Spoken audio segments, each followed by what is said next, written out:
11 দলীয় জোট, কারণ বাংলাদেশ দুই ভাগে বিভক্ত। একদিকে 11 দলীয় জোট, আরেকদিকে অন্য একটি পার্টি আছে, আপনারা জানেন।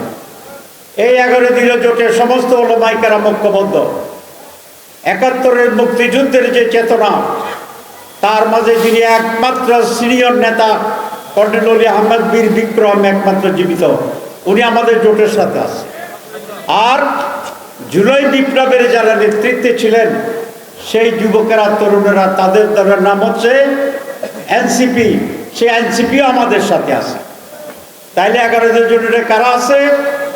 71-এর সেই রণাঙ্গনের বীরেরা আছে, জুলাই বিপ্লবের সেই সিফা সালার যারা তারা আছে, অধিকাংশ মুসলমানদের এই দেশের যারা নেতৃত্ব দেয় ওলামায়ে কেরাম, সকলে ঐক্যবদ্ধভাবে এখন এই সাথে আছে আলহামদুলিল্লাহ। সুতরাং এইটাই আজকে তৈরি হয়েছে বাংলাদেশের যে 11 দলীয় জোট হচ্ছে বাংলাদেশের অধিকাংশ মানুষকে প্রদীপ্ত করে সেই জোট।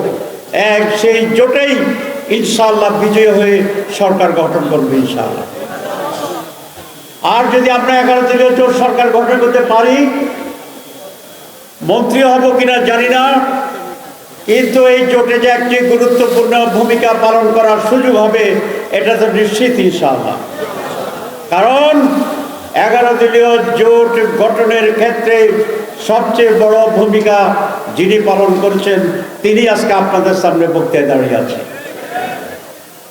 সম্মানিত ভাইরা আমার, আজ বাংলাদেশের জন্য এক চ্যালেঞ্জিং সিচুয়েশন সকলে বলেছেন।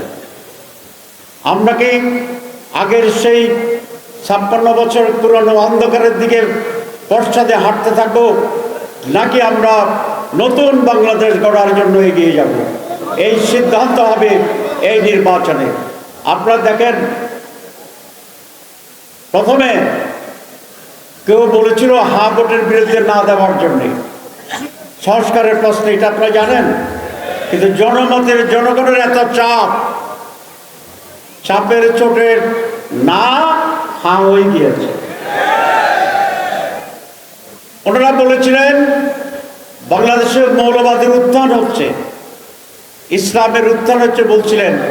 আর এখন তারা বলছে আবার যে আমরা আল্লাহ রসুলের আদর্শ অনুসারে মদিনা সনদে দেশ চালাব।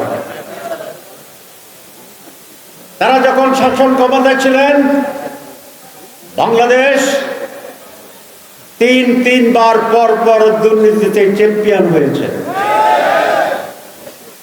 এখন আবার তারা বলছেন যে আমরা দুর্নীতিমুক্ত বাংলাদেশ গড়ব। ভালো কথা, গড়লে তো আমাদের কোনো আপত্তি নেই, আমরা তো আসি এর সাথে। আপনারা দেখছেন মেঘনা টিভি, সত্যি সন্ধানে সবসময়। এছাড়া দেশ বিদেশের নিত্য নতুন খবর জানতে মেঘনা টিভির ফেসবুক পেজ facebook+meghna tv.bd তে লাইক দিয়ে আমাদের সাথেই থাকুন।